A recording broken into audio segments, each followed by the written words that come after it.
दोस्तों एक नई प्रेस रिलीज़ इशू की गई है जो आपके लिए जानना बेहद ही ज़रूरी है। जी हाँ, most important press release issue की गई है जिसका डिस्कशन हम इस वीडियो में करने वाले हैं।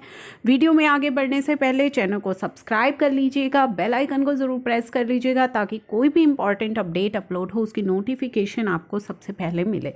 चलिए पहले हम बात करते हैं जीएसटी एमनेस्टी स्कीम की एक्सटेंशन अनाउंस की गई है। उस एमनेस्टी स्कीम के अंदर क्या नया है? जी हाँ, हम सभी वेट कर रहे थे कि फर्दर जीएसटी के अंदर रिलीफ अनाउंस्ड होंगे। तो GST amnesty scheme basically extend की गई है 31 नवंबर 2021 तक। ठीक है, इस जीएसटी एमनेस्टी स्कीम के अंदर क्या जीएसटीआर 1 भी इंक्लूड है, क्या जीएसटीआर 9 भी इंक्लूड है, कॉम्पोजिशन टैक्सपेयर्स के लिए भी रिलीफ इंक्लूड है, ये सवाल बने हुए हैं। तो दोस्तों आप सभी को क्लैरिफाई कर दूं कि ये जो जीएसटी एमनेस्टी स्कीम है इसके अंदर जीएसटीआर 3B के अलावा किसी भी अनदर रिटर्न का बेनिफिट आपको नहीं मिल रहा है। ये केवल और केवल जीएसटीआर 3B के लिए ही है। और जो आपकी टैक्स की पेमेंट है उस पर इंटरेस्ट अभी भी आपको पे करना पड़ेगा। जी हाँ, आपको ये एमनेस्टी स्कीम का रिलीफ जो ये एमनेस्टी स्कीम है इसमें बेसिकली जो रिलीफ मिलेगा वो केवल लेट फीस से रिलेटेड ही मिलेगा कि आपकी जो लेट फीस है वो 500 या 1000 रुपये ही लगेगी। लेकिन जो आपका लेट पेमेंट ऑफ टैक्स है उस पर इंटरेस्ट में कोई भी राहत आपको नहीं मिलेगी। साथ ही साथ जो एक्सपेक्टेशन थी कि 16/4 के अंदर कुछ रिलीफ मिल जाए, तो 16/4 का कोई भी रिलीफ नहीं दिया गया है। आईटीसी अगर आपका टाइम बार्ड हो चुका है तो आप क्लेम नहीं कर पाएंगे। और ना ही कोई रिफ़ंड अनाउंस किया गया है उन टैक्स पेयर्स के लिए जो ऑलरेडी लेट फीस पे कर चुके हैं। तो बेसिकली ये आधा अधूरा सा रिलीफ लेकर के आप अपनी एमनेस्टी स्कीम का जो बेनिफिट है, सो कॉल्ड बेनिफिट है, वो ले सकते हैं। बेसिकली इसकी एक्सटेंशन दी गई है क्योंकि रिवोकेशन अलाउ किया गया है और वो रिवोकेशन का जो बेनिफिट है वो केवल उन्हीं के लिए अलाउ किया गया है जिनका मार्च 20 से अगस्त 21 तक रजिस्ट्रेशन एप्लीकेशन की जो डेट है वो ड्यू हो रही है। तो उन्हीं के लिए रिवोकेशन लाए। उससे पहले जिनका रजिस्ट्रेशन कैंसिल हुआ है उनका कोई भी जो है रिवोकेशन में कोई भी रिलीफ उनको नहीं दिया गया है।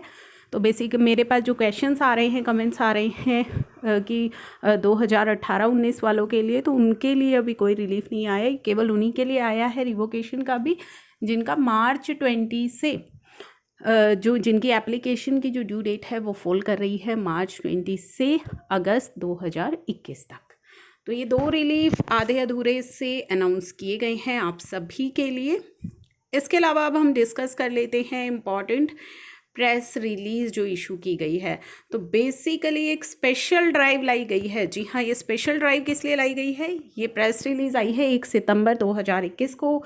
एक special drive for cancellation of bogus and non existent firms. जी हाँ, with the help of data analytics and certain risk parameter of tax research units, excise and taxation department identify किया है।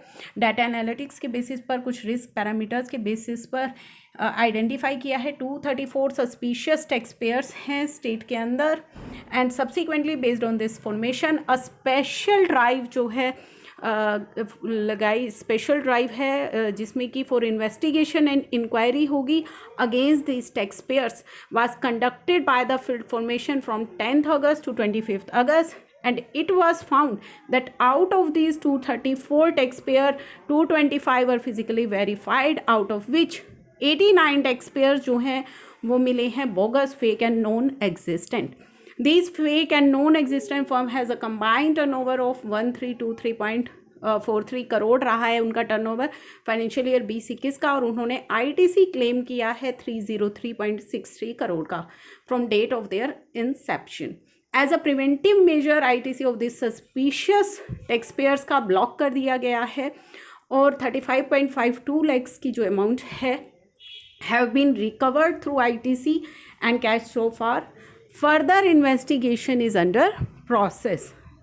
तो ये इंपॉर्टेंट रहती है आपके लिए इस तरह की इन्फॉर्मेशन, क्योंकि जब आप किसी से डील करते हैं, अब सर्च टैक्स पेयर का ऑप्शन आपके पास आ गया है, आप वहाँ पर जा कर के ये चीज़ें वेरीफाई कर सकते हैं कि जिस भी सप्लायर के साथ आप डील करना चाह रहे हैं उसका रजिस्ट्रेशन एक्टिव है या नहीं, कैंसल तो नहीं है, वो जीएसटी के अंदर कितना कंप्लायंट है, आप सर्च टैक्स पेयर के ऑप्शन में जाएंगे, पैन नंबर के थ्रू भी आप सर्च कर सकते हैं, जीएसटी नंबर के थ्रू भी आप सर्च कर सकते हैं। और पहले भी मैंने आपको बताया है कि सर्च करना कितना इंपॉर्टेंट रहता है।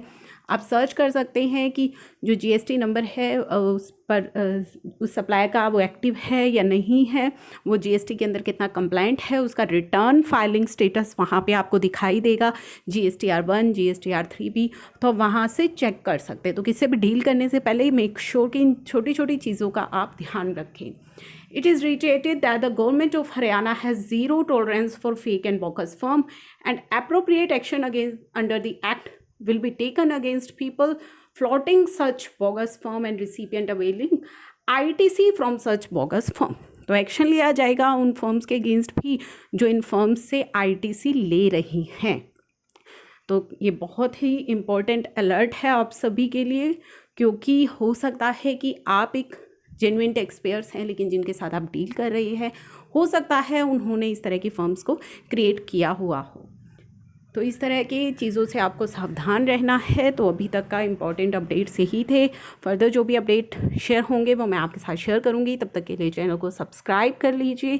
Thank you for watching.